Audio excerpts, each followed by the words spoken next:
This is a hard conversation. I want to start with that. But let's step into it. It was 1977. Jimmy Carter was president. Queen was playing on the radio.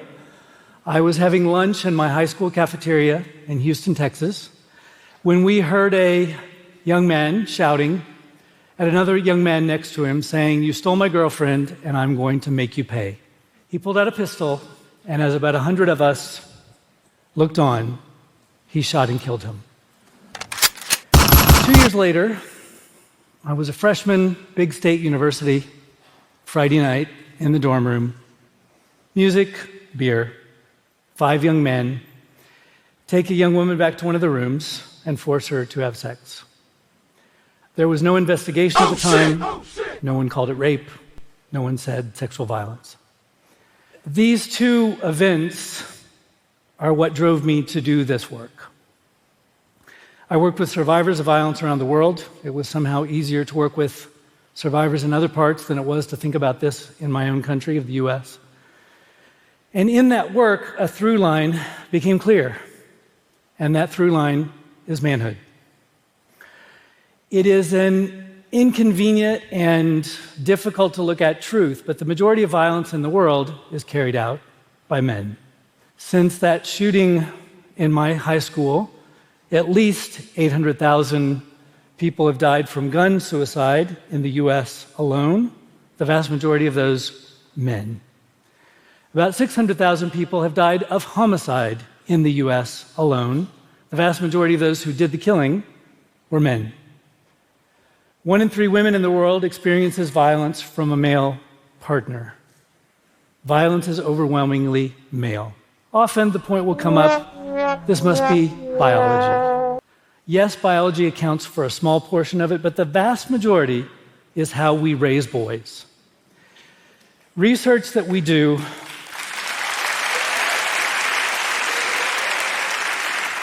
Research that we've carried out finds that and we ask this in multiple countries, about 2/3 of men tell us that during childhood they experience physical violence from another male.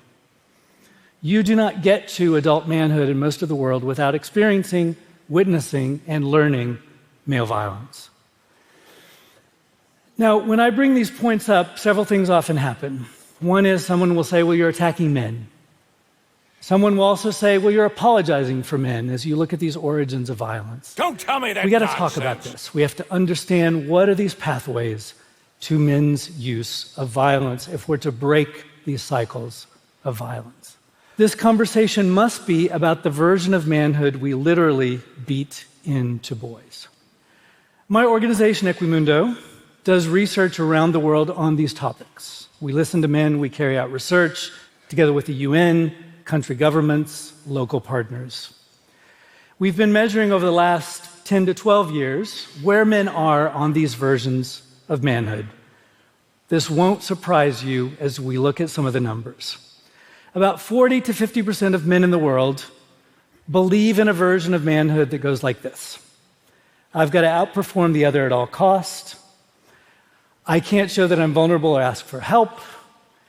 That sex is about conquest, not about intimacy and connection.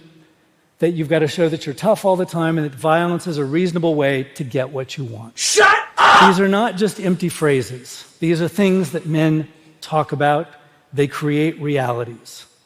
The other thing we find is that the more you believe in these norms, these ideas about manhood, you are multiple times more likely to do this, to have considered suicide, to use violence against others, to harm yourself and to harm others in multiple ways. These norms affect us and cause harm.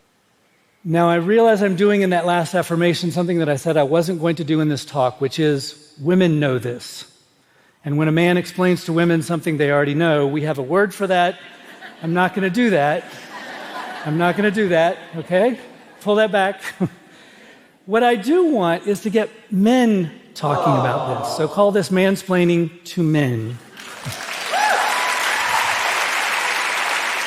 Thank you for that, because I don't get a lot of men inviting me to the bar when I have these conversations. So thank you. Thank you for that love. What I do often bring up with men, and you could see why they find me kind of inconvenient to have around, is I'll say, men, We die on average 6 years earlier than women in the US. Around the rest of the world, pretty similar numbers. Why is that? Part of that's biology. We know this. The female body is a better model. The vast majority... Wait a minute. Let us acknowledge that. The vast majority of this, though, is how we live as men. What we drink, what we smoke, how we drive, the harm we put ourselves in the way of, the drugs that we take, how we literally live as men. Of course, it interacts with racism, with where you live, with poverty, but we're literally dying of manhood. Women pick up the pieces when men die early. They are the ones who do the care, who carry on households, who carry on in countries when men die. This affects us all. My daughter, when she was 12, 13, middle school, she said, "Dad, girls are talking a lot about empowered womanhood and how we can be in the world, but the boys seem kind of lost. Could you come and give a talk at school about this?" So, for better or worse, I started with this example. The boys' eyes were going up. Wait, I never thought about the fact that I could die on average earlier than women because of all these reasons. Next day, I get a note from one of the boys. He gave it to my daughter to give to me, and I opened it up, and it said, "Dear Dr. Barker, thank you for that information. I had never thought about how we as men are affected by these things. Only now I'm worried about dying."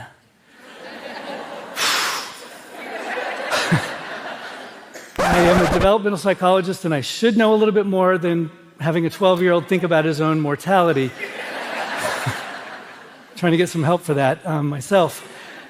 The point was he got it, and that is what we need men to think about. This pathway is how to step into how we as men are part of this conversation and how we benefit from it. Okay, risk of mansplaining here. You know where men are having these conversations if we don't talk to them. Young men right now are having these conversations online. There is an explosion of conversations about manhood online. Some of them are good. How much water to drink, the exercise you should carry out, how can I get close to somebody I'm interested in? That's guys trying to be their best selves. But there's a huge amount of it that's fed by an industry of misogynist and angry influencers who are getting the attention of young men. Our research finds that 40 to 50% of young men in the US say they trust one or more of those negative voices online. Why are they going there? They are lost, they are struggling, they are confused. Other data that we have, almost 50% of men in the US say they think about suicide frequently. About 2/3 of young men tell us that no one really knows me. What a call and a cry about loneliness in their lives. If we don't reach out, they will continue to find solace online with the voices that we well know about. For young men of color, these issues are even more acute.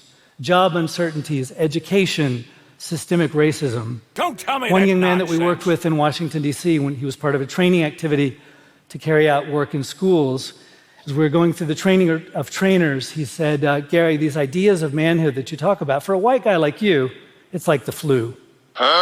For me as a black guy, this is pneumonia." And I think that's an excellent point to think about, the compassion that we have to step into as we have this conversation.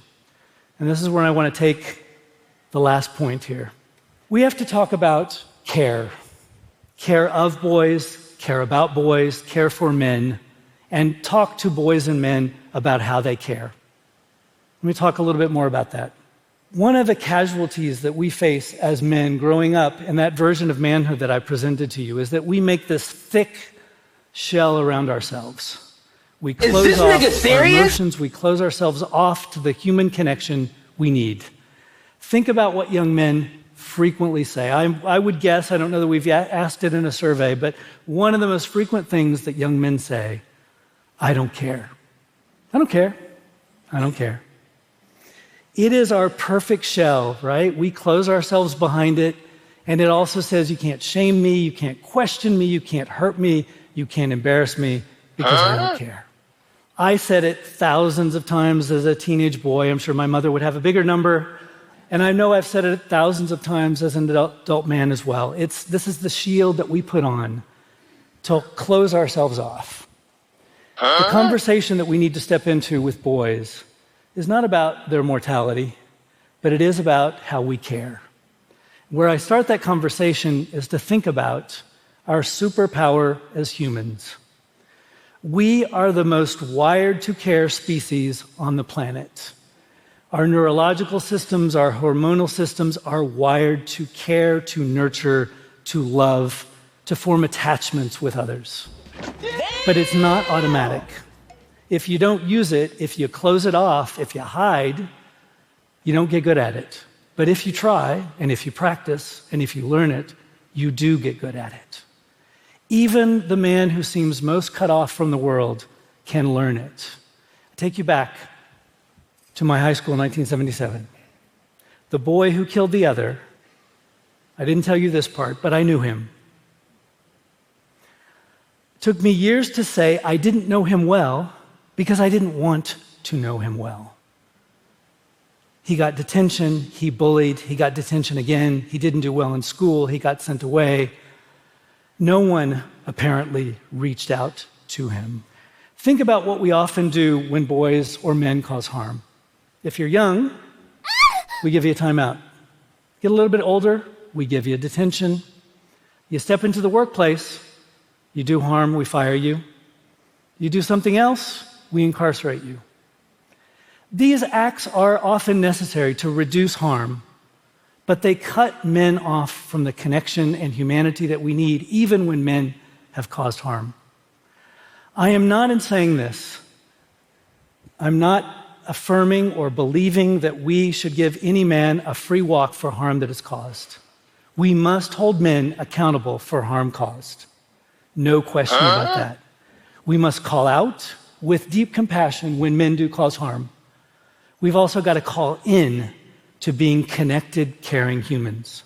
This is not instead of, and I think this is very important to end on, this is not instead of the unfinished journey for full equality, respect, and rights that every woman and girl on the planet deserves. Don't tell me that's nonsense. This is an and conversation. We must continue that journey, and we must talk about manhood. And I also believe that it is this conversation about pulling men into care that we get them to be allies for gender equality.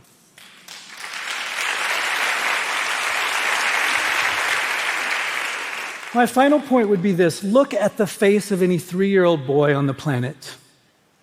He was not born into the world to be angry, aggressive, to follow dark threads down the internet. He comes into the world ready to be loved and to learn how to love.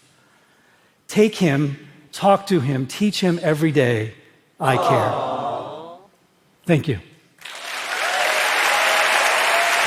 Autobots, roll out.